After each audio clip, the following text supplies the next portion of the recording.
Some people can sit alone in silence and feel nothing but calm. Others feel like something is wrong the moment they're alone. And that difference isn't personality, it's psychology. And most people don't even realize they're doing it. You've felt it, that low hum the moment the room empties. The hand that reaches for the phone before you've even realized you picked it up. The TV you switch on not to watch, just to hear a voice. Any voice. Just to make the silence feel less like something pressing against you. It doesn't look like fear. It doesn't feel like fear.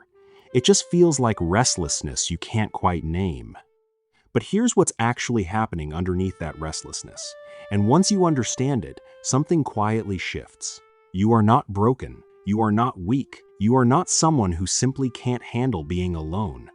Your brain is doing exactly what it was trained to do. It is protecting you the only way it ever learned how. In 2023, the U.S. Surgeon General declared loneliness a public health epidemic. Nearly half of American adults report feeling lonely on a regular basis. Research published through JAMA Network linked chronic loneliness to heart disease, depression, and accelerated cognitive decline. But the most unsettling finding wasn't how alone people had become. It was this: we are not just alone more. We are less able to be alone. Something has changed inside the human nervous system, and it runs deeper than screens and schedules. The problem was never solitude. It's what happens inside the mind when there is no distraction. When you're around other people, your brain stays occupied. It tracks faces, it reads tones, it follows the rhythm of conversation. It has a job. But the moment the room empties and the noise disappears, the brain turns inward. And for some people, that's where things get loud. Silence doesn't create the problem. It reveals it. Psychologists call the pattern avoidance coping. The brain learns over time that other people aren't just companionship, they're regulation.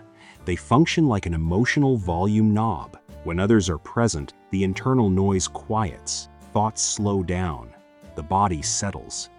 And so the nervous system begins, gradually and unconsciously, to depend on external presence just to feel okay.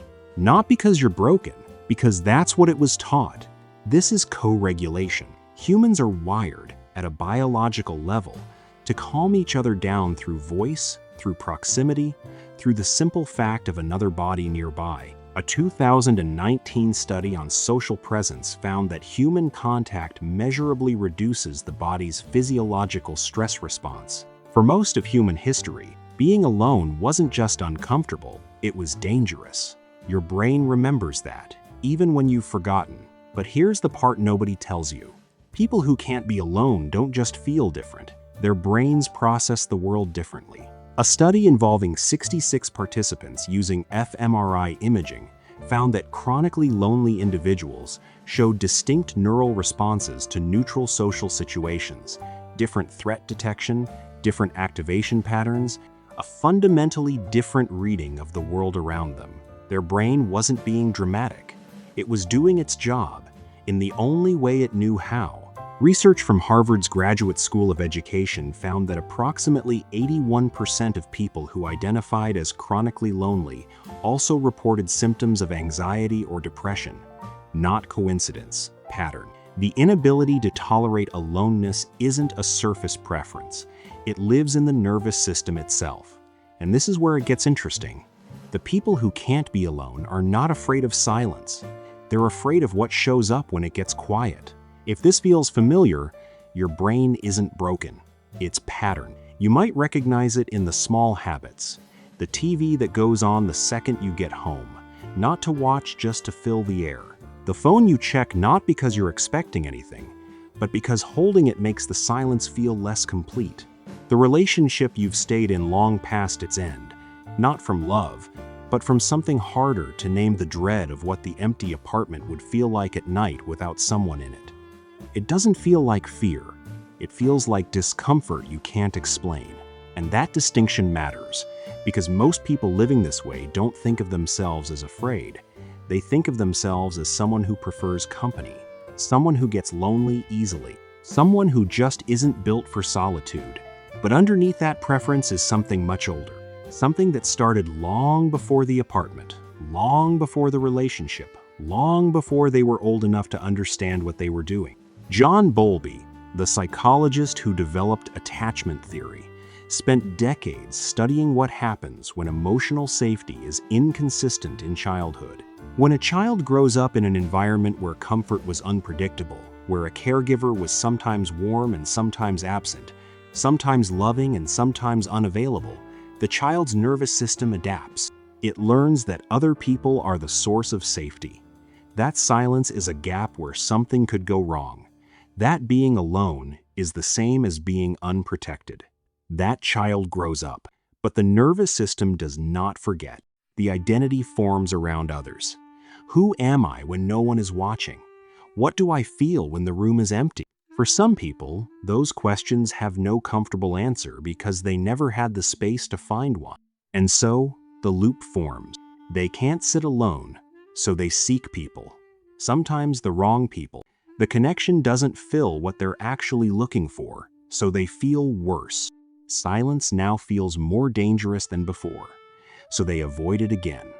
The cycle closes around itself, quietly, with no visible exit. Distraction is not comfort, it's avoidance. At the biological level, the body confirms what the nervous system already believes. Cortisol, the stress hormone, rises in social isolation. Oxytocin, the hormone connected to bonding and safety, drops. The body reads aloneness as threat. It shifts into low-grade alertness. And you experience that not as fear, but as that familiar restlessness, that pull, that need to reach for something, anything to make the feeling stop. This isn't a personality flaw. It is a nervous system pattern, one that formed for a reason, one that made sense once, one that kept you safe when safety was harder to find. Here is what changes as people get older. The behavior doesn't disappear, but its meaning shifts. At 22, surrounding yourself with people feels like living. At 35, it starts to feel like running. The same action, felt through a different lens. The brain begins, slowly, to notice the exhaustion underneath the noise, the connections that feel hollow, the moment alone in the car at the end of the day that feels, somehow, like the most honest moment you've had. That noticing isn't a problem, it's a beginning. You were never someone who couldn't be alone. You were someone who learned that being alone wasn't safe. And now, for the first time, you're starting to question that. The people who can sit in silence didn't begin there. They weren't born comfortable with their own thoughts. They discovered, slowly, that the feeling rising in the quiet was survivable. That being alone was not the same as being abandoned. That a still room could hold them without anything going wrong. That brain is yours. That pattern is yours. And it was never a flaw. It was armor, built carefully, quietly, by a younger version of you who needed it. Understanding that isn't a diagnosis. It's just the beginning of knowing yourself a little more honestly. And maybe the silence was never the problem.